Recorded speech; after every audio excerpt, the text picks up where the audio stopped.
Fala, meus amigos do canal do Medeiros, sejam muito bem-vindos ao Papo Reto com o canal do Medeiros. Sempre o pós-jogo, a análise na vitória, no empate, na derrota. A gente está aqui para falar sobre o pós-jogo do Botafogo. E hoje, goleada no estádio Newton Santos. É sempre muito melhor falar de vitória do Botafogo. E quando é goleada, então, chocolate para cima do Red Bull Bragantino, que é um dos maiores fregueses do Botafogo. Impressionante. Quando o Botafogo pega o Red Bull Bragantino, o torcedor já fica, com uma certa tranquilidade. Acontece isso com alguns clubes no Brasil, Atlético Mineiro, um deles é o Bragantino. Impressionante o desfecho sempre positivo quando o Botafogo enfrenta o Massa Bruta, o Bragantino. Bom, roda a nossa vinheta, vamos falar dessa goleada, 4 para o Botafogo, 1 para o Bragantino.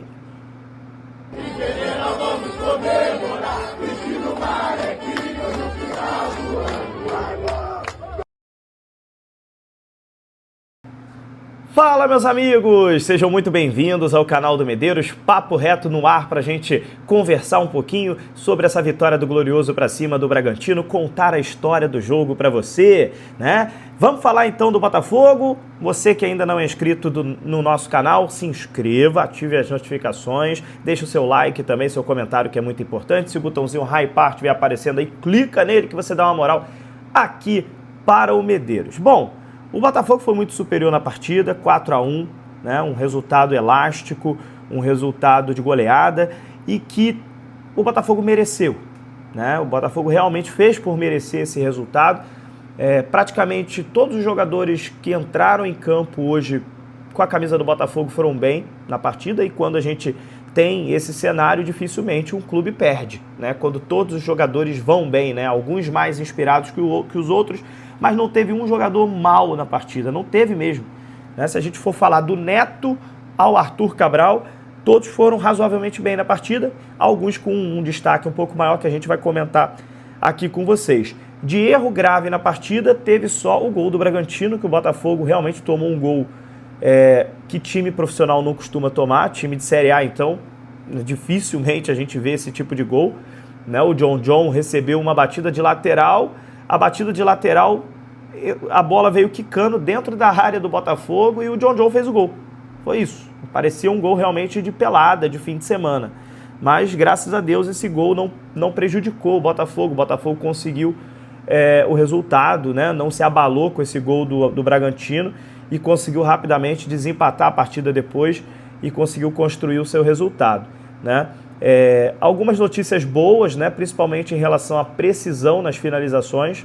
O Botafogo fez 3 gols de fora da área. Só o gol do Montoro no finalzinho ali que foi de dentro da área. Os outros 3 foram arremates de longa distância. Primeiro gol do Danilo e primeiro gol do Newton com a camisa do Botafogo. Então o Danilo faz um golaço de fora da área. Até achei ali que o goleiro Cleiton do Bragantino poderia ter feito algo melhor, mas azar o dele, O Danilo bateu muito bem de fora da área e o Danilo aceitou, e o Cleiton aceitou, 1-0 para o Botafogo.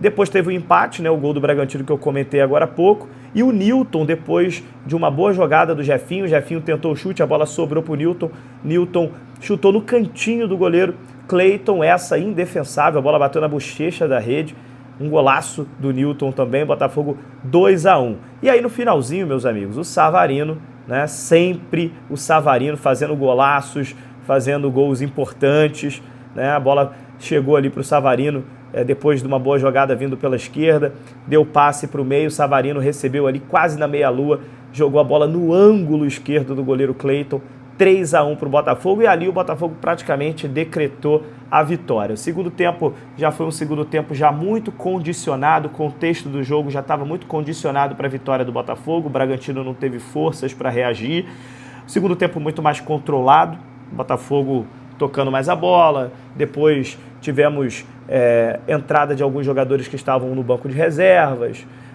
E aí, quando a gente teve, aos 35 minutos do segundo tempo, a entrada de alguns jogadores reservas, que estavam nas reservas, cheio de fome na partida, aí eu acho que o Botafogo voltou a apertar um pouco mais o Bragantino. Se o David Ancelotti não tivesse feito essas substituições, eu acho que o jogo terminaria 3-1, porque já estava já um jogo ali em banho-maria. Eu acho até que o David Ancelotti poderia ter colocado antes, né, esses jogadores. Poderia ter colocado ali aos 20, 25 minutos do segundo tempo, mas tudo bem, botou aos 35, deu tempo pelo menos de sair mais um gol na partida. Saiu com o Montoro que foi um dos jogadores que entraram no segundo tempo, né? O Arthur também entrou, deu um belo passe para o gol do Montoro, inclusive. Teve o Joaquim Correa também entrando na partida. Enfim, o Marlon Freitas entrou na partida também. O Matheus Ponte entrou na partida. Então, as 5 substituições foram feitas, né? E o Botafogo controlou muito bem a partida. Acho que no segundo tempo, em nenhum momento, a gente ficou com receio do Bragantino complicar o jogo novamente, do Bragantino talvez incomodar o Botafogo. A gente não teve esse receio no segundo tempo, o jogo estava praticamente controlado, definido já. Importante, né, cara? O Botafogo consegue chegar a 35 pontos, tá em 5º lugar ainda, o Bahia tá com 36 pontos em 4º lugar, mas é um jogo que é importante para o Botafogo colar no G4, jogo a jogo. A gente sabe que a liderança está muito distante, mas é isso, a gente vai jogo a jogo, tentando ficar entre os 4 melhores e ver o que vai dar lá no final, e tentar focar o máximo também na nossa Copa do Brasil, que o Botafogo empatou fora de casa com o Vasco 1-1, e tem a chance agora dentro do Newton Santos de fazer um grande jogo, para quem sabe ir para as semifinais dessa competição mata-mata, que eu acho que é a grande chance de título do Botafogo nesse ano de 2025, né? Esse jogo contra o Vasco. Eu acho que agora vai ter uma data FIFA agora também, que vai ser muito importante também, um período pequeno de data FIFA para o David Ancelotti treinar esse time, consertar alguns erros coletivos que estão acontecendo, né? Evoluir um pouco, tempo para treinar é sempre importante, mas fiquei feliz, cara, fiquei satisfeito, porque alguns jogadores que não estavam conseguindo engrenar, eu acho que alguns jogadores conseguiram corresponder. E além dos gols, né, os jogadores que fizeram os gols, é preciso a gente destacar alguns atletas aqui.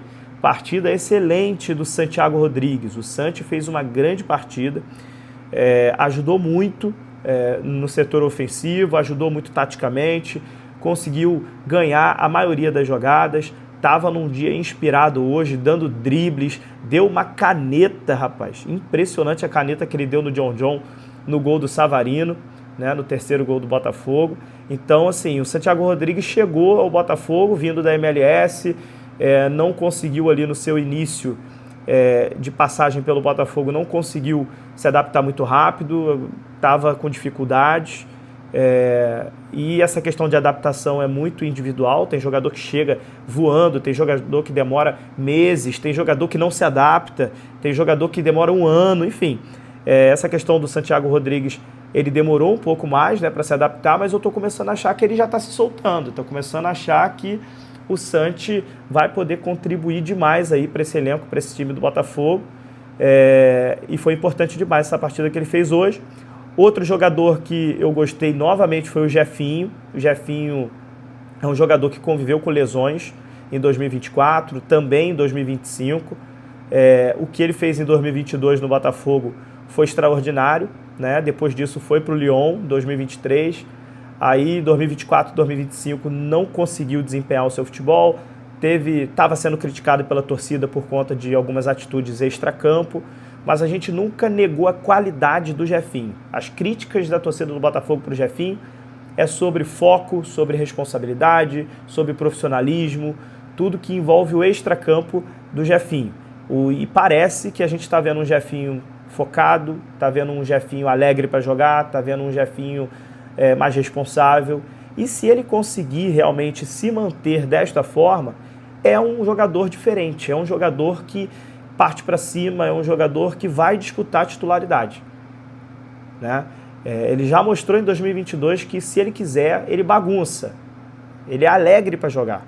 Então a gente torce para que o Jefinho não aconteça mais lesões, né? Que ele consiga sequência e que ele se mantenha focado em jogar futebol, que aí sim ele tem grandes chances de ajudar o Botafogo, e aí a gente ganha mais um reforço, né?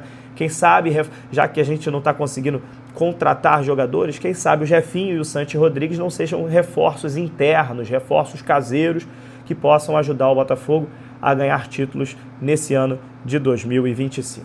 Beleza? Essa foi a análise pós-jogo do Papo Reto com o canal do Medeiros. Vamos para cima, se inscrevam no canal, deixem seus comentários e até a próxima.